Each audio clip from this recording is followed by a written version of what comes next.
안녕하세요, 여러분. 마이크로 프로세서 강의를 진행하도록 하겠습니다. 마이크로 프로세서라는 것은 우리가 컴퓨터에서 보면 CPU에 해당하는 부분이 마이크로 프로세서라고 할 수가 있습니다. 그런데 이 마이크로 프로세서의 구조를 우리가 구체적으로 알기는 어렵지만 기본적인 거를 이해하고 나가야만 이 프로세서의 구조를 우리가 구축도 할 수 있고 가까운 미래에 우리가 사물 인터넷이라는 게 많이 나오고 있습니다. 그럴 땐 이제 미니 프로세서라고 할 수 있죠. 여기서 마이크로라는 것은 그 안에 들어가 있는 소자들의 크기를 마이크로미터 단위로 만들었다고 해서 마이크로 프로세서라는 이름을 지었죠. 그렇지만 실제 마이크로 프로세서라 해서 마이크로미터 정도가 아니고 요즘에는 기술이 발전돼서 나노미터까지 아주 작은 크기로 개발이 되고 있다. 그렇지만 우리 요즘에 사물 인터넷이 많이 나오니까 어떤 쪽으로 나가야 되느냐 라는 것을 우리가 한번 공부를 통해서 이해해 보도록 하겠습니다. 자, 마이크로 프로세서에 대한 개요를 우리가 같이 알아보도록 하죠. 마이크로 프로세서는 크게 컴퓨터를 생각하면서 CPU에 해당하는 부분이다 라고 생각하시면 좋을 것 같습니다. 여기에서 중앙 처리 장치가 있죠. 컴퓨터의 가장 기본적으로 우리가 알아야 되는 게 컴퓨터의 5대 장치를 많이 얘기를 합니다. 이거 중고등학교 때 너무 많이 들어서 다 알고 있는 내용인데요. 그렇죠. 그렇지만 우리는 이제 한번 정리하는 시간으로 이해하시면 좋을 것 같습니다. 그래서 컴퓨터의 5대 장치에는 가장 기본적인 게 뭐 있어요? 우리 외우기 쉽게 생각해야 돼요. 5대 장치 하면요, 입력 장치가 있어요. 키보드가 되겠죠. 입력 장치에서 입력된 데이터는 어디 들어가겠어요? 메모리에 들어가죠. 기억 장치라고 합니다. 기억 장치에 들어가 있는 것은 처리를 해줘야 되잖아요. 처리해 줄 때는 두 가지가 있습니다.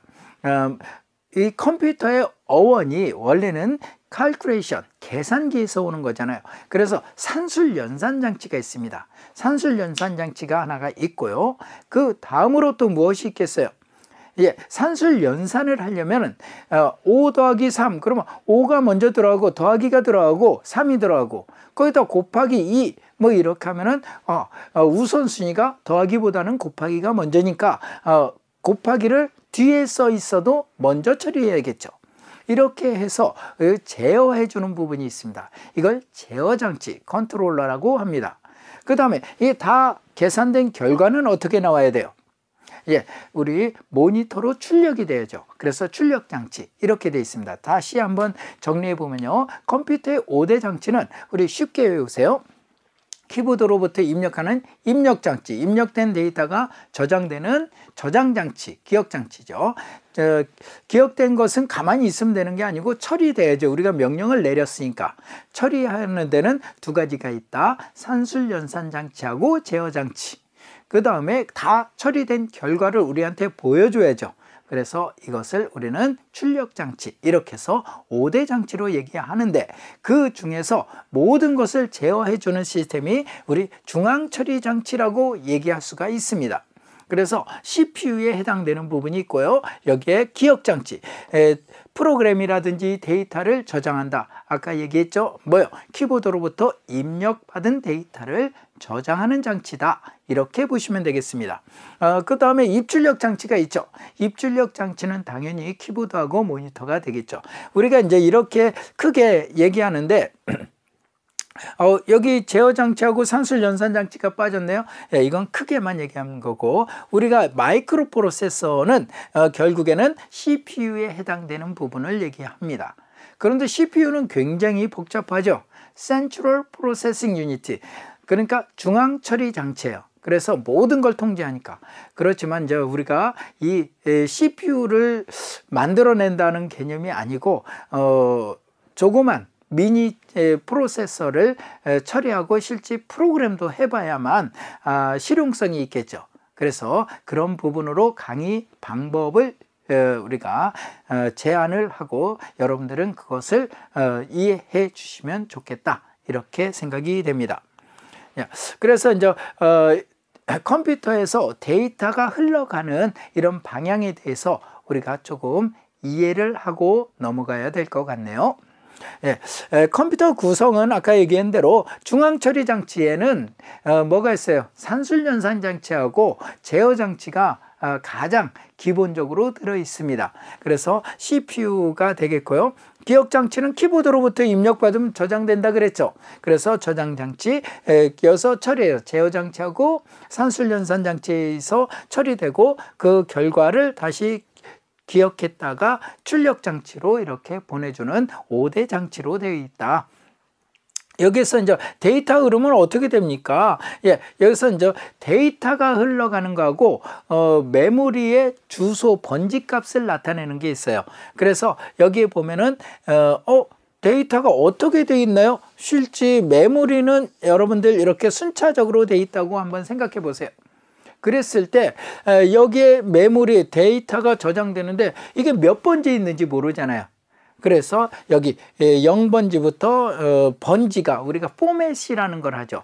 하드디스크 아니면 플라피 디스크 아니면 여러분들 USB 메모리 이런 것들 포맷을 해요. 포맷을 하면은 번지가 0번지부터 n번지까지 이렇게 번지가 생겨요. 그래서 이 번지에 어디에 저장할 것인지를 알아야겠죠. 그래서 키보드로 입력이 되면은 0번지에 저장해 그럼 여기 메모리에다가 저장하고 1000번지에 저장해 그러면 여기 1000번지가 있으면은 1000번지에 비어 있는 곳에다가 데이터를 이렇게 가져다 놓는 것입니다. 그래야만 되죠. 그래서 이것을 누가 공유해요? 당연히 중앙처리 장치, 기억 장치, 입출력 장치가 공유를 해야만 되겠죠. 그래야 가져다 놓고 여기서 입력이 되고 여기 입력된 것을 중앙처리 장치에서 처리해 주고 그러면 그 번지 값에 있는 걸 가져와라 그러지 번지를 가져와라 그러지 않겠죠. 그럼 번지 값에 있는 데이터를 가져오는 겁니다. 데이터. 그래서 이 데이터는 데이터만 처리해 주는 신호선이 따로 있어요. 그래서 우리 많이 얘기하는 8비트 컴퓨터는 8비트의 회선으로 되어 있고요. 그 다음에 16비트, 32비트, 64비트 이렇게 하죠. 요즘에 운영체제가 64비트 운영체제로 운영이 되고 있으니까 데이터선이 64개의 회선으로 구성되어 있다. 이렇게 보시면 되겠습니다. 그래서 이렇게 하는데 이게 이제 순서가 있어야 되잖아요. 그래서 이 제어선이 따로 있어서 컨트롤 해주는 거예요. 컨트롤. 어느 걸 먼저 가져와라. 1번지를 먼저 가져와라. 10번지를 먼저 가져와라. 이런 순서를 제어해 줘야 되니까 이런 제어 신호선이 있다. 이렇게 해서 이게 모여서 우리 메인보드에 설치가 되어 있다라고 보시면 되겠습니다. 컴퓨터 구성할 때 가장 기본적인 게 메인보드죠. 메인보드에다가 CPU도 꽂고 그 다음에 램, 기억장치, 램도 꽂고 그 다음에 키보드 연결하고 이렇게 해서 사용하게 되는 것이죠. 자, 그래서 여기 한번 정리를 전체적으로 얘기를 했는데 우리가 정리를 한번 해보도록 하겠습니다. 신호선에는 어드레스, 주소를 나타내는 신호선이 있고요. 그 다음에 데이터를 처리해주는 신호선이 있다고 그랬죠. 자, 어드레스는 말 그대로 기억장치의 위치, 입출력 장치를 구별하기 위해서 주어지는 주소값, 어드레스가 주소잖아요. 그래서 주소값이 전송되는 선을 이야기한다. 이렇게 보시면 되겠고, 데이터선은 어드레스 신호로부터 지정된 곳에, 지정된 위치에 있는 값을 가져오거나 넣거나, 넣는다는 것은 처리된 결과를 저장해야 되는 거죠. 그럴 땐 넣는 거고, CPU에서 필요에 의해서 가져다 처리해야 될 때는 가져온다 그러겠죠. 그래서 가져오거나 넣거나 이렇게 해서 해줄 때 쓰는 데이터 회선이 바로 데이터선이 되겠습니다. 이렇게 해서 우리가 전반적으로 이해해 주시면 좋겠습니다. 제어는 당연히 이런 거 있잖아요. 아까 얘기한 것처럼 5 더하기 3 곱하기 2 우리는 앞에서부터 처리하니까 5 더하기 3은 8 곱하기 2는 16 이렇게 하면은 답이 틀렸습니다 라고 하죠. 왜? 우리가 우선순위가 있잖아요. 곱셈이 덧셈보다 빨리 하죠. 그러니까 이게 먼저 돼야 돼요. 곱셈이 뒤에 있다 해서 앞에서 하면 안 되죠. 그래서 2 곱하기 3은 3 곱하기 2는 6, 6 더하기 5는 11 이렇게 해서 나와야 되겠죠. 예, 11. 그러니까 이거랑 같지 않죠.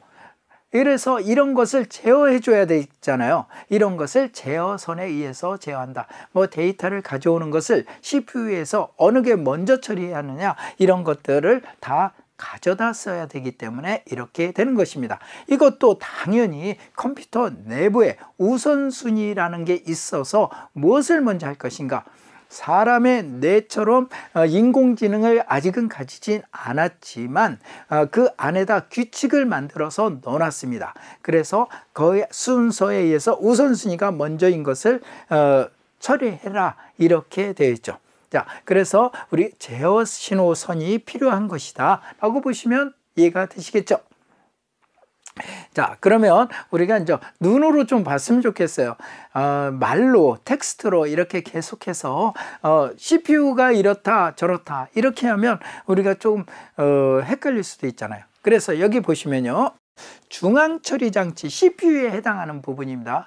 뭐 이건 약자잖아요. Central Processing Unit, 네, 중앙처리장치, 이거의 약자예요. 그래서 메모리로부터 프로그램의 명령어를 읽어서 그것을 해석하고 판단하고 실행하는 역할을 하는 게 CPU다, 이렇게 보시면 되겠죠. 그러면 CPU의 종류는 여러 개가 있어요. 이건 이제 과거 거부터 이렇게 나타냈는데요.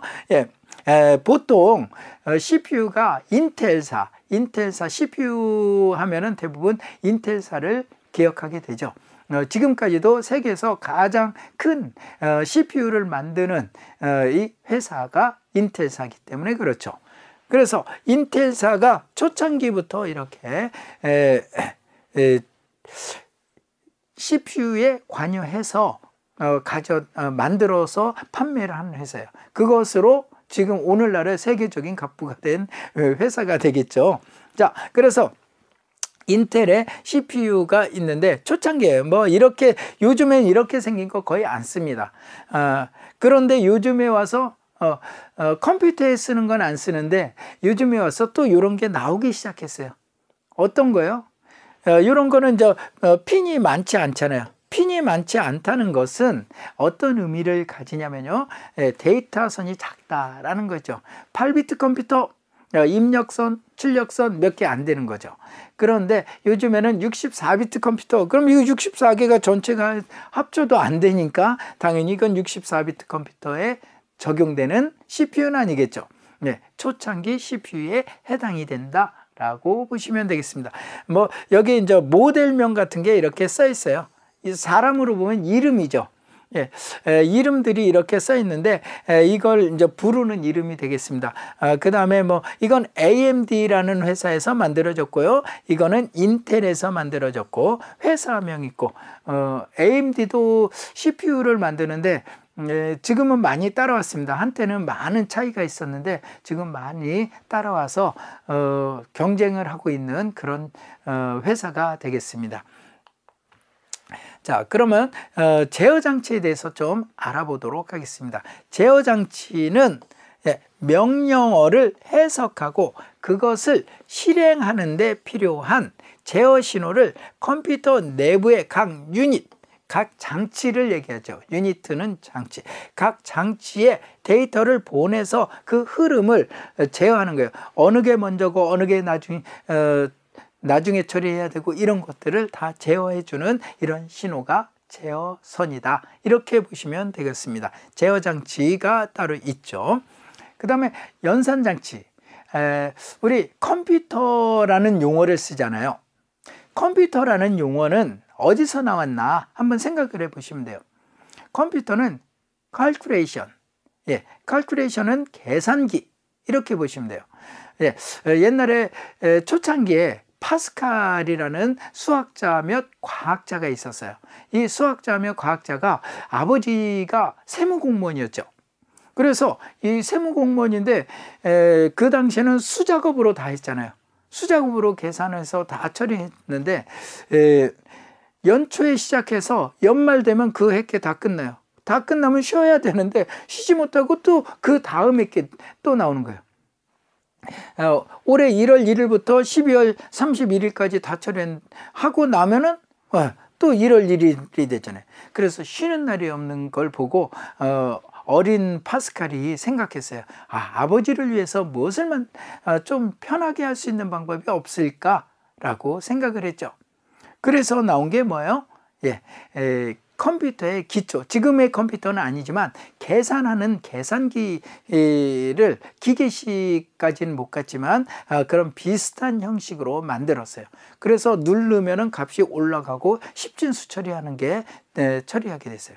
그런 게 발전돼서 오늘날의 자그마한 계산기로 발전되고 거기 기능에다가 문서 처리하는 기능, 그 다음에 게임하는 기능, 뭐 이런 여러 가지가 포함돼서 오늘날의 컴퓨터가 된 거예요. 그래서 어떻게 돼요? 이름이 calculation에서 왔다. 그러면 컴퓨터의 가장 기본적인 기능이 무엇일까? 우리가 생각해 보면 계산하는 기능이에요. 그래서 이 계산은 덧셈 뺄셈만 있는 게 아니고 우리가 판단하는 것도 있잖아요. A가 B보다 크다, 작다, 연산하는 부분도 있어요. 그래서 논리 연산까지 해서 arithmetic logic unit예요. 산술 연산 장치죠. 그래서 판단도 할 수 있는 arithmetic logic unit, ALU라고도 합니다. 이것을 우리는 다 합쳐서 뭐라고 하냐면 연산장치, 이렇게 얘기를 하는 것입니다. 여기에는 뭐 기본적으로 덧셈, 뺄셈, 곱셈, 나눗셈, 우리 사칙 연산 알죠?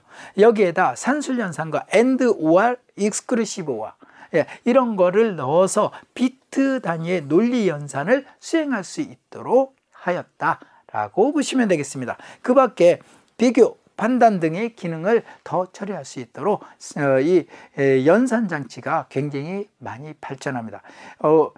오늘날의 컴퓨터보다는 초창기 컴퓨터는 계산을 위해서 이렇게 만들어졌어요. 오늘날도 실질적으로 문서 처리보다는 계산을 위해서 만들어진 게 컴퓨터 성능이 여기에 해당이 된다라고 보시면 되겠습니다.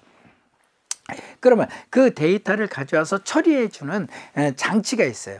CPU 안에 메모리라고 하죠. 우리가 보통 메모리 하면 CPU 밖에 램이라는 게 주기억 장치예요. 램.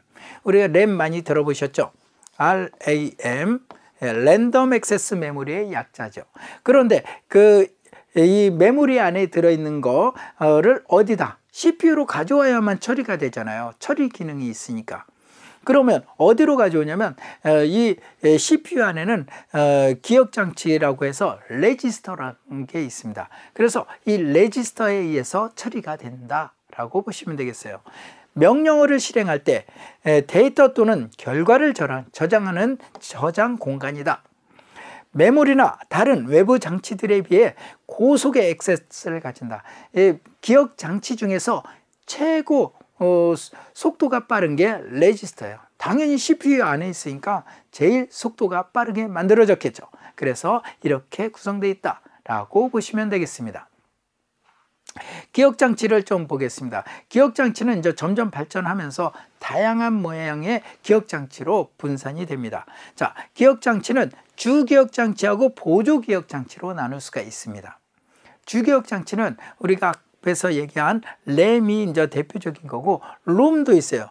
롬은 리드 온리 메모리. 우리가 컴퓨터를 키면은 시스템을 쭉 체크해 주는 프로세스가 떠요. 그래서 하드디스크는 몇 기가가 붙어 있고, 램은 몇 기가가 붙어 있고, 그 다음에 주변 장치는 키보드가 붙어 있나 마우스가 붙어 있나 이런 걸 체크해 주는 시스템 프로그램이에요.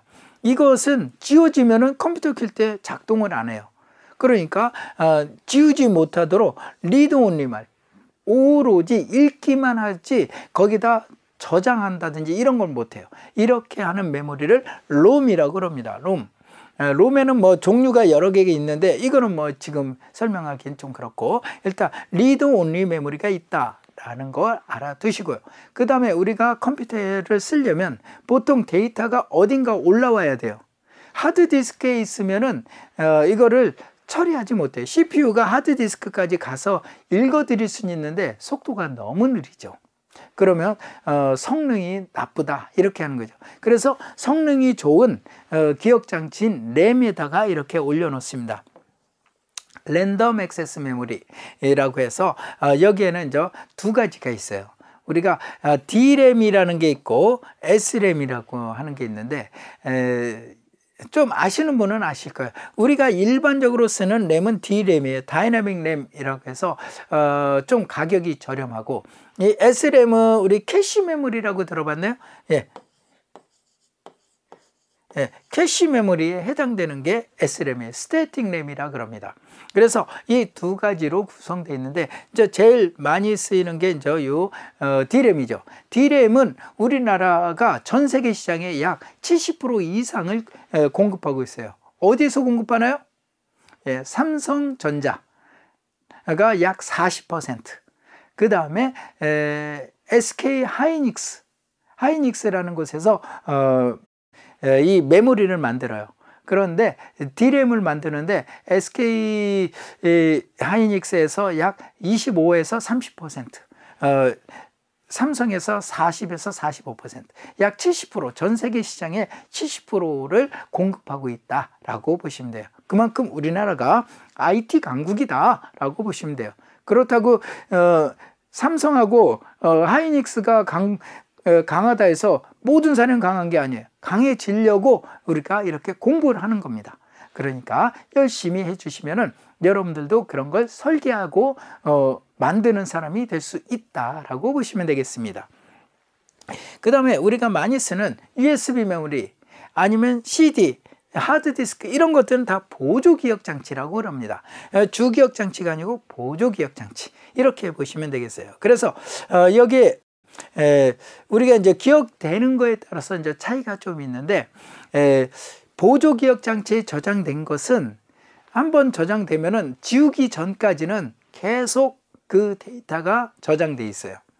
그런데 이 램이라고 하는 것은 컴퓨터의 전원을 끄면은 그 안에 올려져 있던 데이터가 싹 클리어 돼요.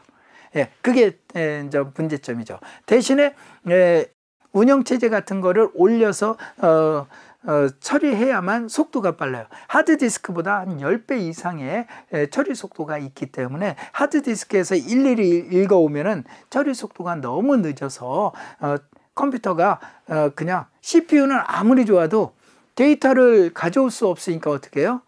굉장히 느리게 되겠죠. 그래서 이런 걸 램을 이용하게 된다. 이 램을 우리는 주기억 장치라고 한다. 리드 온리 메모리도 긴데 이 롬은 회사에서 찍어서 나오는 거라서 일반 사용자들은 건들지 못합니다.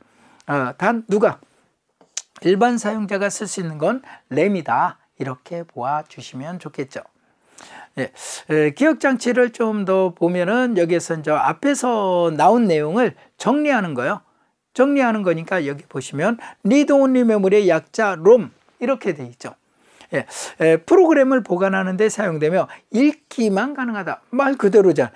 only 읽기만 가능한 메모리. 읽기만 가능한 메모리. 그래서 리드 온리 메모리죠. 전원이 끊어지더라도 쓰여진 데이터는 지워지지 않도록 만들어진 이 메모리입니다. 이거 롬은. 그래서 가격이 굉장히 비싸겠죠. 그 다음에 마스크롬, 롬 종류에는 굉장히 여러 가지가 있어요. 그래서 공장에서 미리 프로그램이 쓰여져서 한번 저장되면 지우지 못하게, 그리고 다시 쓰지 못하게 이렇게 만들어진 게 이제 마스크롬이에요. 지울 수도 없다. 이렇게 하다 보니까 문제가 좀씩 생기기 시작합니다. 왜? 업그레이드 되면 그 롬을 버려야 되잖아요. 그러니까 이런 걸 또 다시 활용할 수 있는 방법이 없을까 이렇게 생각해요. 그게 이제 P롬이에요. 대표적으로 이제 CPU에 있는 건 한번 저장되면 더 업그레이드 하지 않는데, 여러분들 회사에 가면 로봇 파일 같은 거 있죠. 로봇 파일이 산업 현장에서 아주 빠르게 물건 갖다 놓고 처리해주고 막 하는 걸 볼 수 있었을 거예요. 전자회사에서는 반도체를 막 왔다 갔다 하면서 떼우기도 하고 막 처리해요. 근데 그게 롬에다가 저장이 돼 있는 건데, 그 공정이 끝나고 새로운 공정이 오면은 롬을 버려야 되잖아요. 가격이 비싼데. 그래서 나온 게 좀 더 다른 방법이 없을까 해서 나온 게 프로그래머블 롬이에요. 프로그램을 몇 번은 할 수 있도록, 새롭게 할 수 있도록. 그래서 제조 단계에서 아무것도 써놓지 않은 롬인데 사용자가 롬 라이터라는 거, 라이터라는 건 쓰다라는 말이죠. 롬에다가 저장하는 그런 장치를 이용해서 한 번 프로그램을 써놓을 수 있다. 초창기에 이제 사용자가 넣을 수 있도록 하는 거예요. 그러니까 또 넣으면 안 돼, 더 넣으면 안 돼, 한 번 주고 새로운 거 있으면 넣으면 안 돼, 이렇게 하다 보니까 EP롬이 나와요.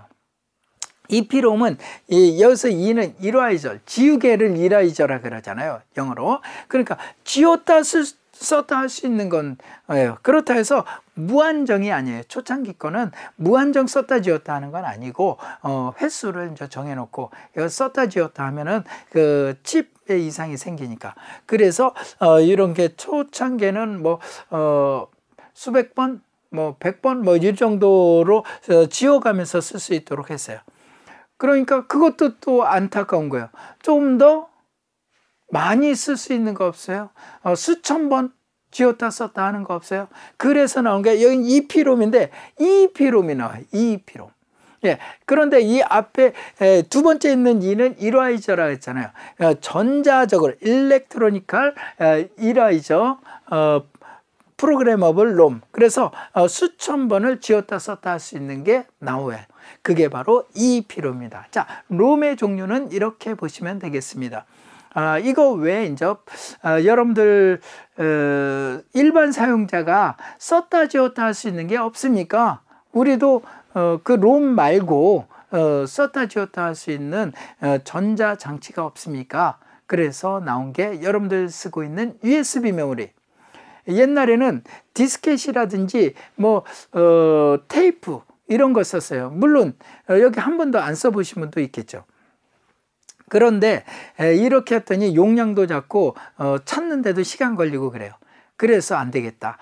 일반 사용자도 쉽게 썼다 지웠다 하는 전자회로로 된 칩이 있을까? 그게 바로 여러분들이 많이 쓰는 플래시 메모리입니다. 플래시 메모리. 그 대표적인 게 USB 메모리. 여러분들 알죠? USB 메모리. 이게 바로 여기 플래시 메모리의 대표적인 거고, 또 있죠. 요즘에 SSD, 솔리드 스테이트 디스크 해가지고 SSD라고 해서 나오기 시작했죠. 이런 것도 마찬가지예요. 플래시 메모리예요. 이렇게 해가지고 점점 전자화된, 그러니까 없어지는 분야가 있죠. 하드디스크, 우리 이제 모터 돌려서 하는 부분, 그 다음에 CD, 그 다음에 디스켓, 이런 게 없어지잖아요. 지금 거의 안 쓰고 있는 쪽, 일부는 쓰고 있어도 이제 점점 더 없어질 거라고 보여집니다. 예, 속도 차이가 많아서 그래요. 읽어드릴 때 속도 차이가 많으니까. 하드디스크도 모터를 돌려서 해야 되는데 그러려면 전원이 많이 필요해요. 0.5V면은 찾아올 수 있는 메모리가 있는가 하면은 10V를 줘도 속도가 잘 안 나는 게 있어요. 그게 이제 모터를 돌려야 되는 하드디스크가 그렇죠. 그래서 먼저 없어지기 시작한 게 노트북이에요. 노트북. 여러분들 가지고 다니는 노트북에 모터가 옛날에 달린 미니 하드디스크를 그 안에 장착해서 썼어요. 그런데 배터리를 충전해서 갖고 다니는데 하드디스크 돌리느냐고 어떻게 해요? 전원이 빨리 닳잖아요. 그럼 몇 시간 못 쓰잖아요. 우리는 뭐 5시간 이상은 써야 되는데 2시간 되니까 배터리가 다 방전됐다. 그럼 노트북 들고 다니기만 하지 쓸 수는 없으니까 문제가 되죠. 그래서 이렇게 플래시 메모리, SSD 메모리로 바뀌면은 전원이 적게 먹으니까 오랫동안 쓸 수 있겠죠. 이렇게 해서 점점 기술 발전함에 따라서 좀씩 바뀌고 있다라고 보시면 되겠습니다. 예, 롬은 뭐 아까 얘기한 것처럼 리드 온리 메모리예요. EP롬 뭐 보통은 이렇게 창에 메모리가 보이도록 돼 있는데 나머지는 전기 흐름이라든지 데이터 흐름이라든지 이런 걸 나타내는 것이에요. 저 메모리에다가 써주는데 용량은 크지 않아요. 32 초창기 거예요. 초창기 32KB. 32KB라는 게 뭡니까? 요즘에 USB 메모리 32GB, 메가도 아니고 기가바이트인데 킬로바이트라 너무 작죠. 네, 그래서 이제 점점 발전하는 겁니다. 처음부터 큰 게 나오는 게 아니니까. 그래서 초창기에 이렇게 32kB부터 이렇게 나오기 시작했다. 이렇게 보시면 되겠습니다. 롬라이터는 이런 거를 꽂아서 여기 이제 열어서 그 칩을 꽂아서 우리 이제 컴퓨터에다 연결해서 프로그램을 해가지고 여기다 넣어주는 이런 형태가 롬라이터가 되겠습니다. 그 다음에 EP롬. 이거는 뭐 쥐었다 썼다 할 수 있으니까 여기다 꽂아서 프로그램을 몇 번씩 롬을 쥐었다 하는 그런 장비가 되겠습니다. 장비. 가격이 비싸서 우리가 이제 쓰진 않고 그런 회사 같은 데서 쓰죠. 개인적으로는 안 쓰죠. 자, 그 다음에 램이라는 것은 랜덤 액세스 메모리의 약자라고 말씀드렸죠. 그래서 프로그램 실행 중에 CPU가 읽고 쓰는 데이터 혹은 명령어를 보관하기 위해서 쓴다. 의 주기억 장치예요. 주기억 장치에 해당되는 부분이 램이다라고 보시면 되겠습니다. 그래서 램에 대한 것도 좀 기억하고 계시면 좋겠습니다. 여기에는 D램하고 S램이 있다 그랬죠. 우리 이제 삼성전자에서 주로 만드는 건 D램이에요. D램. 다이나믹 램이라 해서 우리가 이제 램이 있으면은 이 전원을 공급해요. 그러면 여기에 있는 데이터가 저장돼 있다. 그러면 여기 전원이 쭉 빠지면은 이 데이터 값이 지워지려고. 그럴 때마다 다이나믹 그 순간순간 전원을 충전을 시켜주는 거예요. 그러면은 이게 원래 값을 계속 유지하고 있는 이런 상태. 그래서 이거는 당연히 그때마다 계속 전원을 넣어줘야 되니까 속도가 빠를 수가 없어요. 그러더라도 하드디스크보단 최소 10배 정도는 빠르죠. 하드디스크 처리 속도보다는 빠르지만 그래도 불편하죠.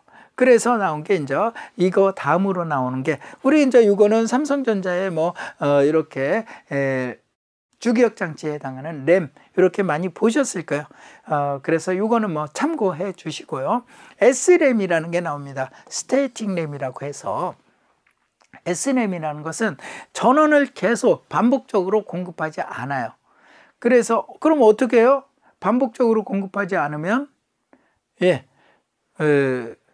전원을 반복적으로 그 한 번 전원 공급하면 이 내부 소자가 틀린 거예요. 내부 소자가. 전원이 공급되는 동안 저장된 내용이 계속 유지되는 이런 형태예요. 그러니까 처리 속도가 빨라요. 그래서 이런 건 주로 어디에 쓴다 했어요? 캐시 메모리라 그랬죠. 캐시 메모리. 그러면 보통 어떻게 되어 있냐면요. 컴퓨터의 구조에서 보면 CPU가 있고요. CPU 바로 옆에 캐시 메모리가 있어요. 이게 보통 이제 SRAM이라고 하면 돼요. SRAM. 예. 그 다음에 그 밑에 우리 주기억 장치에 해당하는 주기억 장치 램이 있어요. 램. 보통 그냥 램이라고 하는데 이거는 D램이에요. D램. 예. 그 다음에 이제 보조기억 장치, 하드디스크라든지 USB 메모리라든지 SSD라든지 여기까지가 이제 주기억 장치에 해당이 되는 것이 되겠죠. 이 부분이 이렇게 되어 있다라고 보아주시면 되겠습니다. 그런데 여기 보니까 현대라고 써 있었는데 예전에는 하이닉스가 현대전자 거였어요. 근데 현대가 전자사업을 좀 등한시했다 그러나요? 그만큼 열정적으로 못해가지고 SK한테 넘겼죠. 이건 초창기 SK한테 넘긴 지 오래되지 않았기 때문에 이때는 현대 거였어요. 현대 하이닉스에서 SK 하이닉스로 넘어갔죠. 그래서 여기 현대라는 이름이 붙어 있는 게 초창기 하이닉스에서 나오긴 했는데 현대라는 이름을 가지고 있었죠. 자, 8KB 아주 작은 SRAM이 되겠습니다. 예. 그 다음에 플라피 디스크 드라이브라고 해서 여러분들 이제 플라피 디스크 이렇게 3.5인치짜리 플라피 디스크가 있어요. 이런 거 이제 여기다 꽂아서 쓸 수 있도록 한 게 바로 이걸 읽는 장비가 있어야 되잖아요. 그게 바로 플라피 디스크 드라이브입니다. 이런 모양으로 됐는데 요즘엔 거의 없어서 안 쓰죠. 그냥 이제 과거 그러니까 우리가 역사적인 면으로 이런 게 있다라고 보시면 돼요. 얼마 전까지 썼어요. 한 5년 전? 뭐 이렇게 5년 좀 더 됐네? 그렇게 썼다가 이제 없어지기 시작했습니다. 그 다음에 이제 하드디스크는 잘 알 거예요. 여기에 원판이 있어서 이 원판을 헤더, 이게 헤더입니다. 헤더가 이게 고속으로 돌아요. 이게 고속으로 도는데 예를 들어서 5000rpm. 예, RPM이라는 것은 뭐예요? 1분당 몇 바퀴 도느냐라는 거예요. 미닛. 그래서 1분당 5000회전을 하는 거예요. 그런데 요즘엔 이런 거 예전에 이 정도면 고급이었는데 점점 발전해서 7500rpm, 10,000rpm 뭐 이렇게 해서 고속으로 돌아요. 1분에 10,000회전을 해요. 그러면 여기 헤더가 붙어서 읽으면은 이 안에 있는 자성체가 망가지겠죠. 그래서 자기 부상 열쇠처럼 살짝 떠서 읽습니다. 아주 미세한 부분 떠서 읽어요. 그러다가 이제 이 안은 진공으로 되어 있는데 실질적으로 이제 오랫동안 쓰다 보면 여기에 먼지 같은 게 조금씩 생겨요. 그래서 헤더하고 우리 이 마그네틱 판하고 이렇게 그 사이에 껴서 데이터가 오류나기 시작해요. 한번 오류나기 시작하면 계속 나니까 그때는 수명이 다 됐구나, 빨리 백업을 받아둬야지 해가지고 백업을 받아두시는 게 좋아요. 그렇지 않으면은 이게 점점 더 오류 섹터, 배드 섹터가 많아져요. 그러면은 결국에 그 안에 있는 데이터를 다 못 쓰게 될 수도 있다라고 보시면 되겠습니다. 그러면 우리가 열어서 이걸 그 먼지 제거하면 되지 않습니까? 그러면 진공 상태가 없어지겠죠. 이 안은 진공으로 만들어놔요. 그래서 수명이 단축되니까 그렇게 하진 않는다라고 보시면 되겠습니다. 예. 그 다음에 이제 우리가 이 CD라고 하죠. CD, 컴팩트 디스크. 그래서 우리 CD판, 원판이 이렇게 돼 있는데 이게 물론 저 초창기엔 650MB짜리도 있고 700MB짜리도 있고 750, 800, 보통 이제 800MB 정도로 돼 있죠. 용량이. 그래서 여기다 써서 넣어가지고 읽어드리고 쓰기도 하고 이렇게 돼요. 이것도 이제 컴팩트 디스크.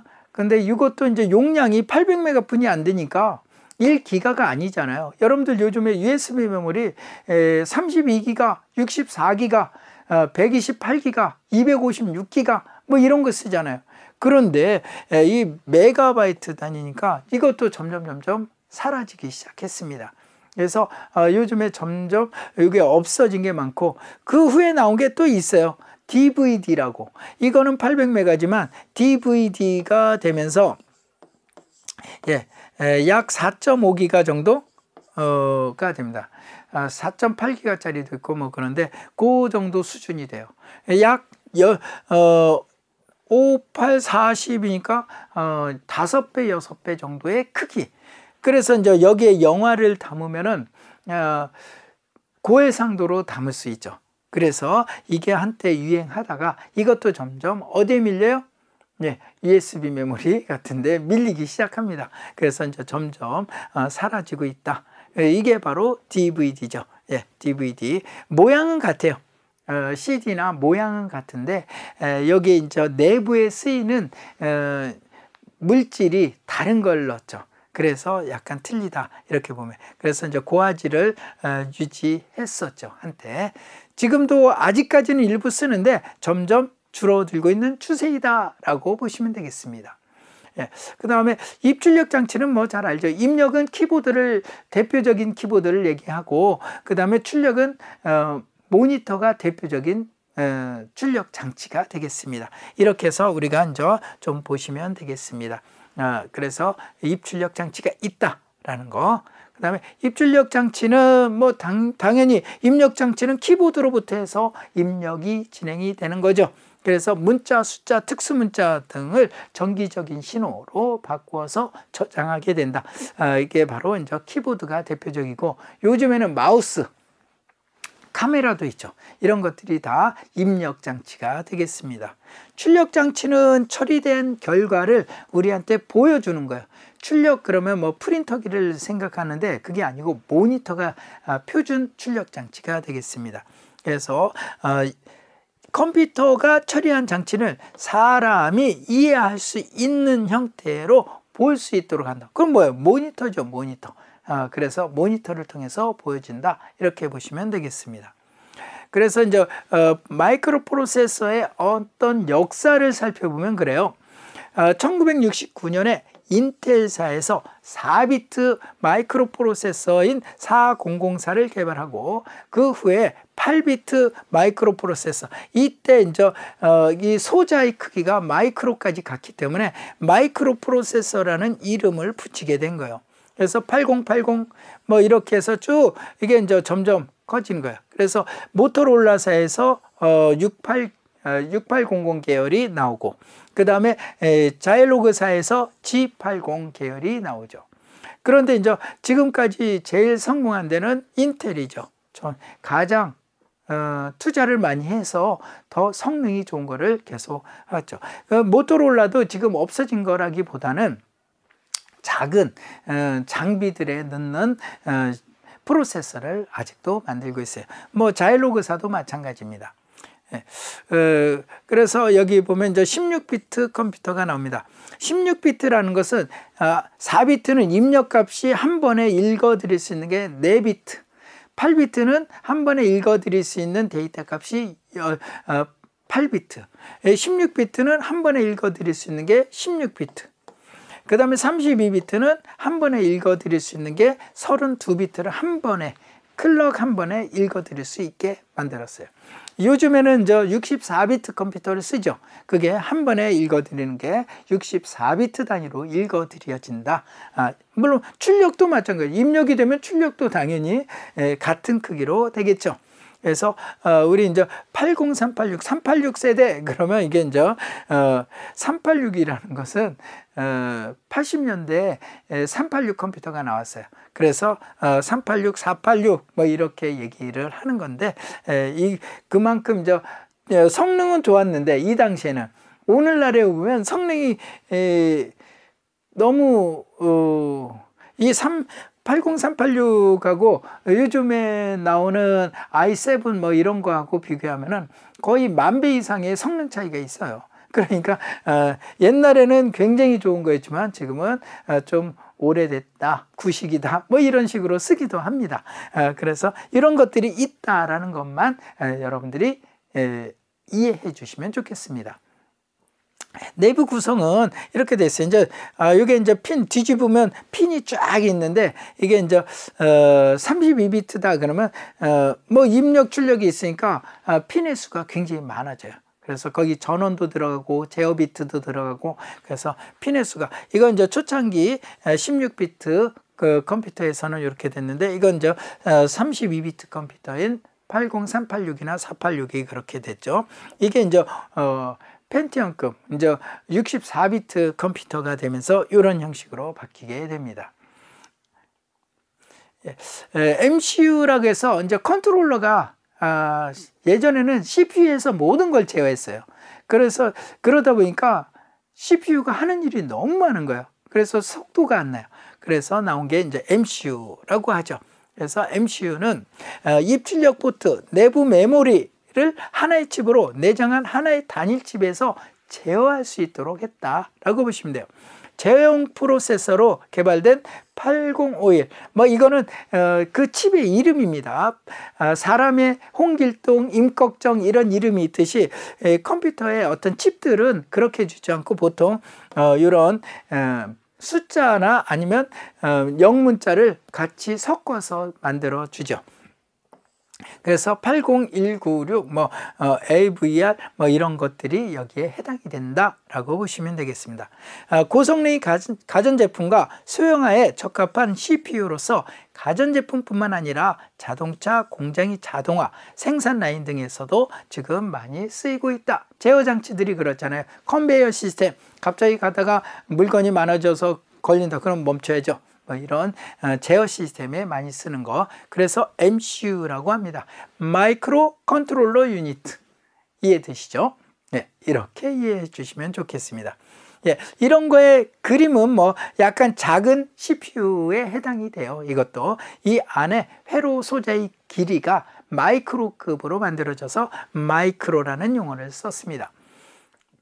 예, 그 다음에 이제 여기에 데이터를 처리하는 방법에 대해서 컴플렉스 인스트럭션, 그러니까 명령을 모두 하나의 방에다 모아놓고 처리하는 방법을 컴플렉스 인스트럭션 셋 컴퓨터라 그래요.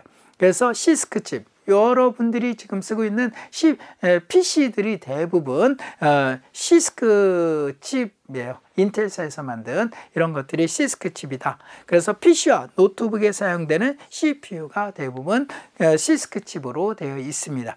그건 이제 컴퓨터의 명령어들을 하나에 다 모아놓고 처리하는 그런 기법이 시스크 칩이다. 뭐 여기에 이제 여러 가지 있는데 이거는 한번 읽어보시면 되겠고요. 예, 리스크 칩은 우리가 이제 유닉스나 리눅스용 서버용 CPU에 주로 쓰는 거예요. 명령어가 굉장히 많아요. 그런데 여기서 많이 쓰는 거를 따로 축약해서 모아놨어요. 여기에다가 이제 여기에 예를 들어서 1000개가 있는데 많이 쓰는 건 100개다. 그럼 100개만 따로 뽑아봤으면은 여기에서 이제 처리하게 되는 거예요. 여기서 없으면 이쪽에서 따로 찾으면 되죠. 이렇게 하는데 대부분 여기 안에서 찾을 확률이 99%. 이렇게 되니까 요거를 많이 써서 빨리 찾을 수 있게 모아놓은 이런 것을 reduce instruction. 그러니까 축약된 명령어지요. 이런 집합으로 만들어 놓은 것이 바로 리스크 칩이다. 이렇게 보면 되겠는데 이건 주로 서버용으로 많이 쓰이고 있다. 요 정도만 알아두시면 좋을 것 같습니다. 예. 그 후에 이제 마이크로 프로세서의 처리 능력에 따라서 우리가 이제 저장 장치, 본 노이만이라는 사람이 컴퓨터의 아버지라고 얘기를 해요. 예전에는 그냥 처리했을 때 주기억 장치라는 걸 생각 못했어요. 그냥 하드디스크라든지 입력값에서 직접 가져와서 처리하지 이렇게 했어요. 그랬더니 속도가 굉장히 늦잖아요. 그래서 주기억 장치에다 올려놓고 거기에서 CPU에서 가져다 쓰면 빠르다. 이런 것을 주장하신 분이 본 노이만이에요.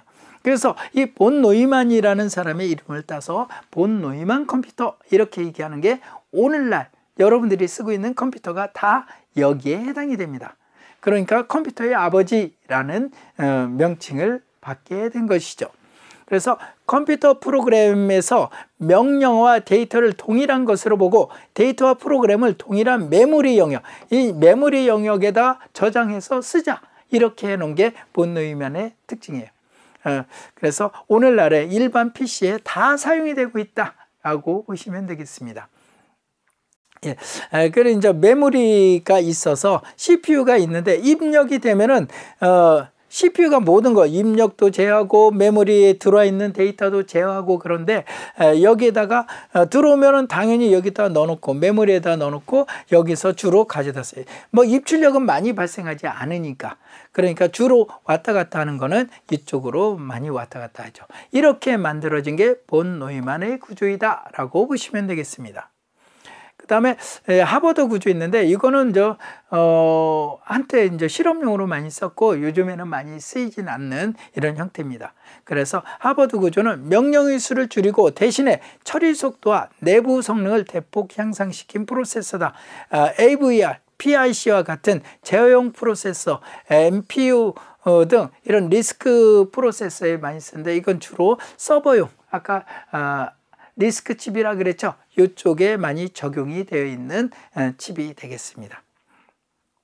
뭐 이것도 뭐 거의 같아요. 그래서 이제 메모리를 두 군데로 놓고 많이 쓰는 거를 어떻게 했다? 명령어 전체에서 부분적으로 구분해서 놨다. 이렇게 보시면 되겠죠. 예. 이제 CPU의 종류는 8비트 컴퓨터, 16비트 컴퓨터, 32비트, 64비트 뭐 이렇게 해서 쭉 발전되어 온 거예요. 모양을 보고는 뭐 모르고 그 안에 써 있으니까 그걸 보시면 되겠어요. 요즘에는 뭐요? 이쪽이죠. 여기에 나와 있는 64비트 CPU를 사용하고 있는 것입니다. 자일로그사는 과거에 비해서 많이 개발이 안 돼서 많이 줄어들었어요. 그 다음에 마이크로칩은 1980년대 말에 개발된 1990년 초부터 국내에 소개되어 있다. 한국에서는 이 개발하는 게 좀 늦었죠. 우리나라 경제가 그만큼 약했었을 때니까. 그런데 오늘날은 어때요? 1990년하고 여러분들이 지금 살고 있는 이 시대하고 굉장히 오래됐나요? 그렇지 않은데도 세계적으로 가장 발전한 나라의 하나에 속하고 있다라고 보시면 되겠습니다. 그래서 이런 것들이 지금 만들어지고 있다라고 보여지는데요. 앞으로는 AT 멜사에서 나온 우리가 이제 실험용으로 써야 되는 게 AT 멜사예요. 이거 회사 이름이죠. AT 멜사에서 발표한 AVR 프로세서를 이용해서 실제 프로그램을 해보는 것을 진행하게 될 겁니다. 오늘은 이제 첫날이니까 이 정도 이해해 주시면 좋을 것 같습니다. 예, 여기까지 해서 우리가 이제 전반적으로 마이크로 프로세서의 동향을 이해해 보았는데요. 여러분들 여기까지 잘 정리해 주시면 고맙겠습니다. 고맙습니다.